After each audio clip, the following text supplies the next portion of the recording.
எனக்கும் மாளவிகாவுக்கும் தொடர்பு இருக்குன்னு வாய் திறந்த நடிகர் கானா உலகநாதன். தமிழ்ல தொடர்ந்து மாறுபட்ட கதைக்களங்கள தேர்ந்தெடுத்து அத திரைப்படமாக்கக்கூடிய இயக்குனர்கள்ல முக்கியமானவரா இருந்துட்டு வரவர் தான் இயக்குனர் மிஷ்கின். பெரும்பாலும் திரைப்படங்கள இயக்கக்கூடிய இயக்குனர்கள் சண்டை காட்சிகள் கொண்ட படங்கள தான் திரைப்படமா எடுப்பாங்க. இல்லன்னா காதல் கதைகள கொண்ட படங்கள திரைப்படமா ஆக்குவாங்க. ஆனா மிஷ்கின பொறுத்தவரைக்கும் அவர் தேர்ந்தெடுக்கக்கூடிய ஒவ்வொரு திரைப்படத்தோட கதையும் வேற அம்சமா இருக்கும். அதிகபட்சம் கிரைம் திரைப்படங்கள அவர் தேர்ந்தெடுக்கிறத பார்க்க முடியும்.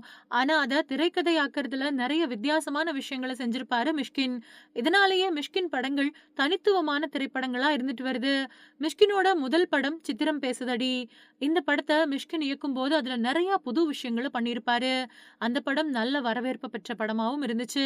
மஞ்ச கலர் புடவைய கட்டிக்கிட்டு பெருசா கவர்ச்சி இல்லாம ஐட்டம் பாடல்கள செய்யலாம் அப்படிங்கிறதையும் முதன் முதலா அறிமுகப்படுத்தினவரு மிஷ்கின் தான். அப்படியாக சித்திரம் பேசுதடி படத்துல அவர் வச்ச "வாள மீனுக்கும் விலங்கு மீனுக்கும்" அப்படிங்கிற பாட்டு எக்கச்சக்கமான வரவேற்பு பெற்றுச்சு. அந்த பாடல் உருவான அனுபவம் பத்தி பிரபல பாடகரான கானா உலகநாதன் சமீபத்திய ஒரு பேட்டியில பேசியிருக்காரு. அந்த "வாள மீனுக்கும் விலங்கு மீனுக்கும்" பாட்ட பாடுறவரா கானா உலகநாதன் படத்துல வருவாரு. உண்மையாவே அவர் தான் அந்த பாட்ட பாடியும் இருந்தாரு. இந்த நிலையில இது பத்தி அவர் பேட்டியில பேசும்போது, "முதல்ல அந்த படத்துல பாடல் பாடுறதுக்கு தான் என்ன கூப்ட்டாங்க.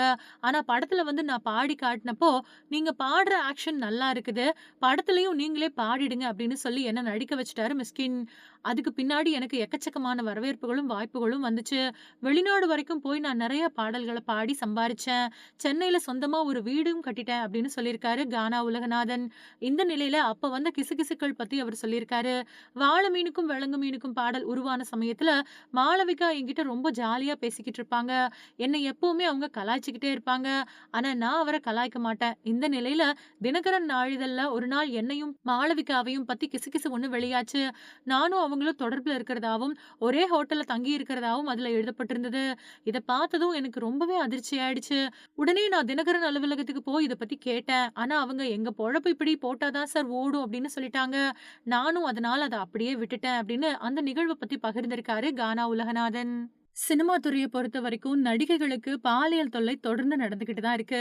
பட வாய்ப்புகள் வேணும் அப்படின்னா நெறைய பேர் கூட அட்ஜஸ்ட்மென்ட் பண்ணிக்கிட்டா தான் திரைப்பட வாய்ப்புகளே கிடைக்கும் அப்படிங்கிற நிபந்தனைக்கு நடிகைகள் தள்ளப்படுறாங்க. நடிகைகள் மட்டும் இல்லாம திரைக்கு பின்னால வேலை பார்க்கக்கூடிய பெண் தொழிலாளர்களுக்கும் இந்த அட்ஜஸ்ட்மென்ட் தொல்லை தொடர்ந்து சினிமாவுல நடந்துகிட்டு தான் இருக்கு. பல நடிகைகள் இது பத்தி பொது வெளியில வந்து வெளிப்படையாவே சொல்லியிருக்காங்க. ஆனாலும் கூட இந்த பிரச்சனை குறைஞ்ச பாடில்ல. போன 2017வது வருஷம் பிரபல நடிகையான பாவனா ஷூட்டிங் முடிச்சுட்டு நைட் டைம்ல கார்ல திரும்பி வந்துகிட்டு இருந்தப்போ மர்ம நபர்களால பாலியல் தொல்லைக்கு ஆளாக்கப்பட்டாங்க. அதுக்கப்புறம் இந்த விஷயம் ரொம்ப பெரிய பரபரப்பா பேசப்பட்டதுக்கு அப்புறமா, ஒட்டுமொத்த இந்திய சினிமாவே நடுங்கி போச்சு. அதுக்கப்புறம் இந்த விவகாரம் ரொம்ப பெரிய விஷயமா பேசப்பட்டதுக்கு அப்புறம், இது பத்தி வழக்கும் தொடரப்பட்டுச்சு. அதோட விசாரணையோட பின்னணியில பிரபல மலையாள நடிகரான திலீப் தான் இந்த விஷயத்துல ஈடுபட்டிருக்காரு. அப்புறம் அவரு இந்த விஷயத்துல சம்மந்தப்பட்டிருக்காரு அப்படிங்கிற தகவலும் வெளியாகி பேரதிர்ச்சியே கொடுத்துச்சு. இந்த விஷயம் ரொம்ப பெரிய அளவுல பாதிக்கப்பட்டதுக்கு அப்புறமா, ஒட்டுமொத்த மலையாள சினிமா பெண் தொழிலாளர்கள், அப்புறம் திரைப்பட நடிகர்கள் எல்லாரும் ஒண்ணு கூடி எங்களுக்கு பாதுகாப்பு குடுக்கணும். இதுக்காக தனி ஒரு விசாரணை குழு அமைக்கணும் அப்படின்னு கேட்டுக்கிட்டாங்க.